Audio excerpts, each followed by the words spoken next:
एक विशेष प्रकार की आवाज सुनकर राजन की नींद खुल गई। आवाज ऐसी आ रही थी जैसे कोई सांप रेंग रहा है।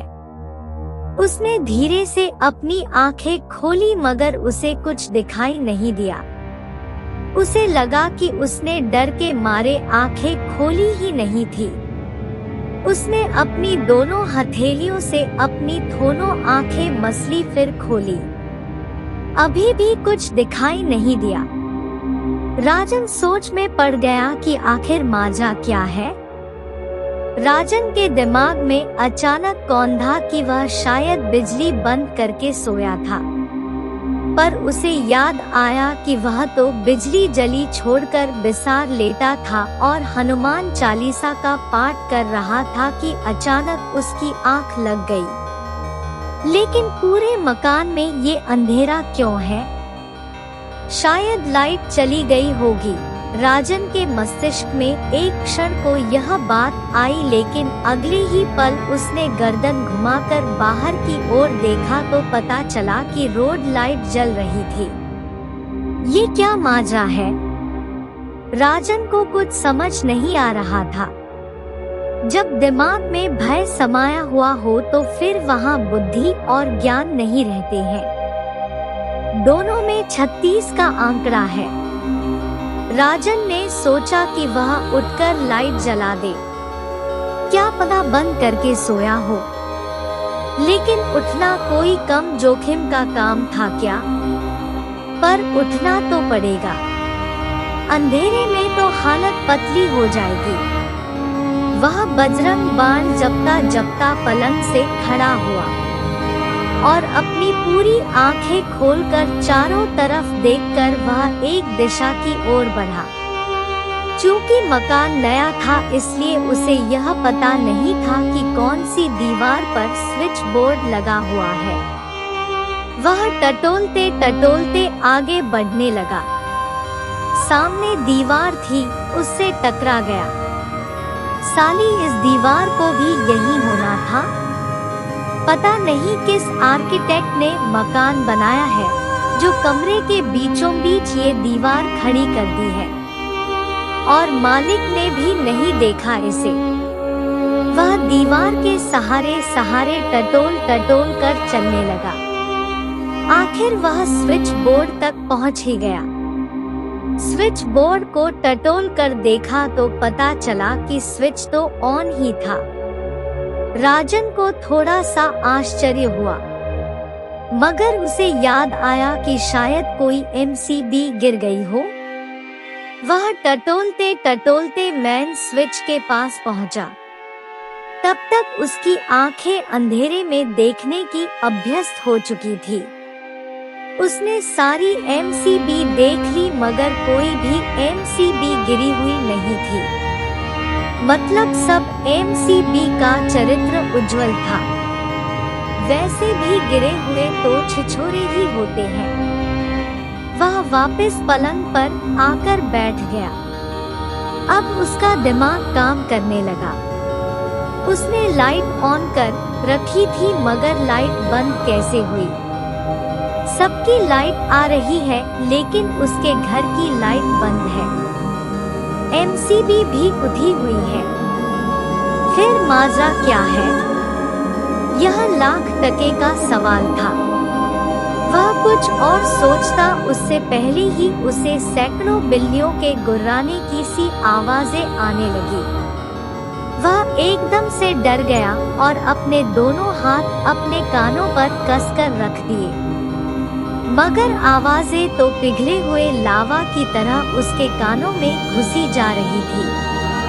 वह अपने बिस्तरों में दुबक गया और भरी गर्मी में भी चादर ओढ़कर मसामून होकर उकड़कर लेट गया।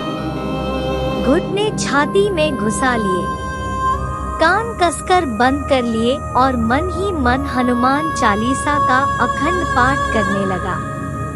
थोड़ी देर बाद उसे महसूस हुआ कि वो आवाजें आनी बंद हो गई है। उसने थोड़ी चैन की सांस ली, थोड़ा सा रिलैक्स हुआ और अपने पैर पूरे खोल लिए। चादर भी हटा ली और आंखें भी खोल ली। हनुमान चालीसा का पाठ बंद हो गया था। वह खामोशी से घर का निरीक्षण करने लगा।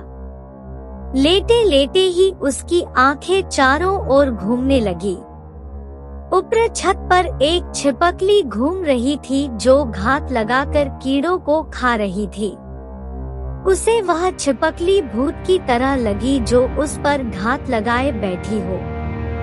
वह सिर से लेकर पैर तक कांप गया। उसने अपनी निगाहें छिपकली से हटा ली और खिड़की से बाहर की ओर देखने लगी। बाहर अंधेरा था और कुछ दिखाई नहीं दे रहा था। वह अभी कुछ और देखता इससे पहले उसे कुछ आवाजें सुनाई देने लगी। यह तो किसी आदमी के चलने की पदचाप थी। क्या कोई चोर घुस आया है? अगर आ भी गया है तो वह मेरे हाथों से बचकर जाएगा कहाँ?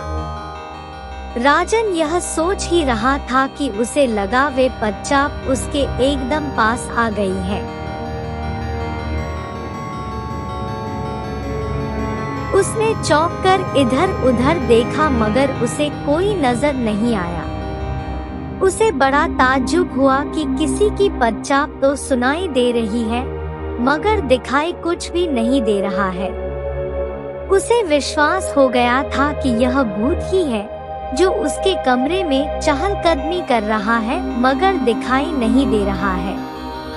अब तो उसके बचने का कोई भी रास्ता नजर नहीं आ रहा है। उसने बजरंग बली जी की मूर्ति अपने सीने से चिपका ली और एक बार फिर से भूत पिशाच निकट नहीं आवे, महावीर जब नाम सुनावे का अखंड जाप शुरू हो गया। कबीरदास जी ने सही कहा है कि भगवान को सुख में कौन याद करता है। सब लोग दुख या संकट में ही तो याद करते हैं भगवान को। राजन भी कोई अलग से बना हुआ इंसान तो था नहीं। वह भी जमाने का दस्तूर निभा रहा था। अखंड जाप करते करते उसे बहुत देर हो गई थी। उसका सारा ध्यान हनुमान जी पर था, भूत पर नहीं। शायद इसी का चमत्कार हो कि उसे अब पदचाप सुनाई देनी बंद हो गई थी। उसने मन ही मन हनुमान जी को प्रणाम किया और सोचा कि वास्तव में हनुमान जी में कुछ तो बात है वरना अब तक वह जिंदा नहीं बचता। उसमें हिम्मत का संचार होने लगा। उसे विश्वास हो गया था कि जब तक वह हनुमान जी का स्मरण करता रहेगा भूत उसका कुछ नहीं बिगाड़ सकेगा। यह सोचकर वह थोड़ा आश्वस्त हुआ। एक बार फिर से उसने अपने कमरे में चारों ओर नजरें घुमाकर देखा। उसे कोई नजर नहीं आया। नीचे फर्श को भी देखा मगर वहाँ भी कुछ नहीं था। अचानक उसका ध्यान खिड़की की ओर गया। उसकी सांस ऊपर की ऊपर और नीचे की नीचे रह गई। खिड़की के बाहर वह भूत खड़ा था। उसने साफ साफ देखा था कि एक धड़ खिड़की के बाहर खड़ा है। ऐसा लगता है कि जैसे किसी आदमी का गला रेत दिया हो। आज उसने साक्षात वह बिना सिर वाला भूत देख लिया था। अब किसी तरह के शक शुबहा की कोई गुंजाइश नहीं थी। राजन के प्राण ही नहीं निकले, बाकी सब कुछ निकल गया। वह बिस्तर पर ही बेहोश होकर गिर पड़ा। यह कहानी पसंद आई हो तो कमेंट करके जरूर बताएं और हमारे चैनल को सब्सक्राइब करें और साथ ही बेल आइकन को भी दबा दें ताकि हमारे आने वाले वीडियो की नोटिफिकेशन आपको मिल सके। धन्यवाद।